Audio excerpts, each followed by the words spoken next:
नमस्कार, जय हिंद, वंदे मातरम। स्वागत है एक बार फिर आपका हमारे YouTube चैनल पर। इस वक्त की EPS 95 वर्दी को लेकर शानदार अपडेट आ चुकी है। इस वीडियो के माध्यम से आपको सारी जानकारी देखने को मिलने वाली है। इससे आगे बढ़ने से पहले आप सभी से एक छोटा सा निवेदन है कि यदि आप हमारे चैनल पर नए हो तो चैनल को सब्सक्राइब कीजिए और साथ ही बेल आइकन को प्रेस कीजिए ताकि आपको आगे आने वाली वीडियो की नोटिफिकेशन मिल सके। EPFO की कर्मचारी पेंशन योजना EPS 95 के तहत पेंशनर भाई लोग सालों से चिल्ला रहे हैं कि उनकी पेंशन बढ़ाओ। अभी न्यूनतम पेंशन 1000 रुपये है जो 2014 में तय हुई थी। अब महंगाई ने तो कमर तोड़ दी है, लेकिन पेंशन वही पुरानी। पेंशनर चाहते हैं कि इसे 7500 रुपये या कुछ संगठन तो 9000 रुपये तक की मांग कर रहे हैं। साथ में महंगाई भत्ता यानी DA मुफ्त मेडिकल सुविधा और खाद्य सुरक्षा स्कीम में शामिल करने की बात भी जोरों पर है। संसदीय समिति ने माहौल बनाया। बीजेपी सांसद बसवराज बोम्मई की अगुवाई वाली संसदीय समिति ने श्रम मंत्रालय को बोला है कि भाई अब तो पेंशन बढ़ाओ। 7500 रुपये न्यूनतम पेंशन की सिफारिश की है। उनका तर्क है कि 2014 से अब तक खाने पीने से लेकर हर चीज़ के दाम आसमान छू रहे हैं। 1000 रुपये में तो अब महीने का राशन भी नहीं आता। समिति ने यह भी कहा है कि 2025 के अंत तक EPS स्कीम का थर्ड पार्टी मूल्यांकन करो ताकि स्कीम को और मजबूत किया जाए। मतलब पेंशनरों के लिए कुछ बड़ा होने की उम्मीद है। पेंशनरों का गुस्सा और आंदोलन। महाराष्ट्र के नासिक में पेंशनर सड़क पर उतरे। उनकी मांग है 9000 रुपये पेंशन, DA मुफ्त हेल्थ केयर और खाद्य सुरक्षा स्कीम में शामिल करना। ये लोग कह रहे हैं कि उनकी ज़िंदगी की कमाई का सही हक मिलना चाहिए। EPS 95 राष्ट्रीय आंदोलन समिति, जिसके लीडर है कमांडर अशोक राउत, ने वित्त मंत्री निर्मला सीतारमण और श्रम मंत्री मनसुख मंडाविया से मुलाकात की। दोनों ने कहा कि मांगों पर गौर करेंगे, लेकिन अभी तक कोई पक्का वादा नहीं। पेंशनरों का कहना है बातें कम, एक्शन ज़्यादा चाहिए।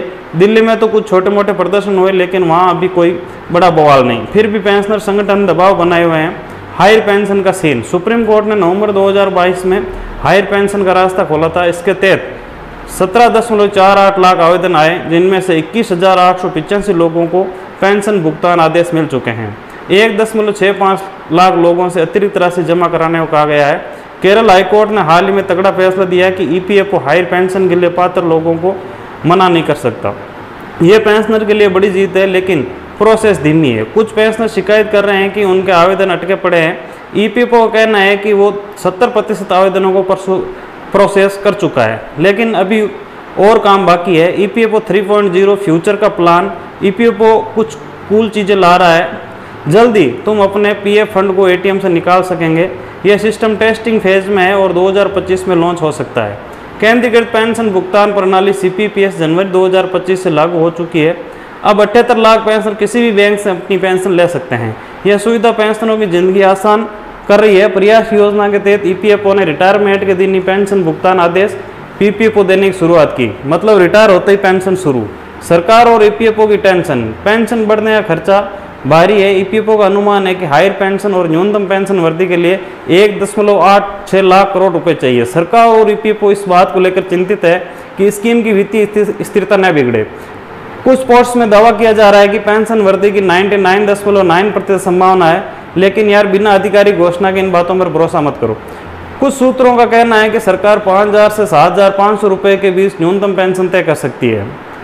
EPFO की सेंट्रल बोर्ड ऑफ ट्रस्टीज़ की अगली मीटिंग में पेंशन वर्दी और हायर पेंशन पर बड़ा फैसला हो सकता है। अगर सरकार ने जल्दी फैसला नहीं लिया तो पेंशनर और ट्रेड यूनियन बड़े आंदोलन की प्लानिंग कर रहे हैं। खासकर महाराष्ट्र, कर्नाटक और दिल्ली में बवाल हो सकता है। पेंशनरों की दास्तान। एक पेंशनर लिखा 1000 रुपये में तो चाय बिस्किट भी नहीं चलता। सरकार को शर्म आनी चाहिए। ऐसे कई पोस्ट वायरल हो रहे जो पेंशनरों की तकलीफ दिखाते हैं। कमांडर अशोक राउत का दावा। EPS 95 नेशनल एजुटेशन कमेटी के लीडर का कहना है कि अगर 2025 में पेंशन नहीं बढ़ी तो वो देश भर में लाखों पेंशनरों को सड़कों पर लाएंगे। माहौल गर्म है। कुछ लोग मीम्स बना रहे हैं कि EPFO का पैसा मंगल ग्रह पर भेजा जा रहा है, इसलिए पेंशन नहीं बढ़ रही। बेशक ये मजाक है, लेकिन मूड हल्का करने के लिए ठीक है। EPFO पोर्टल पर जाकर अपनी पेंशन या हायर पेंशन की स्टेटस चेक कर सकते हैं। अगर आवेदन किया है तो उसका अपडेट देखें।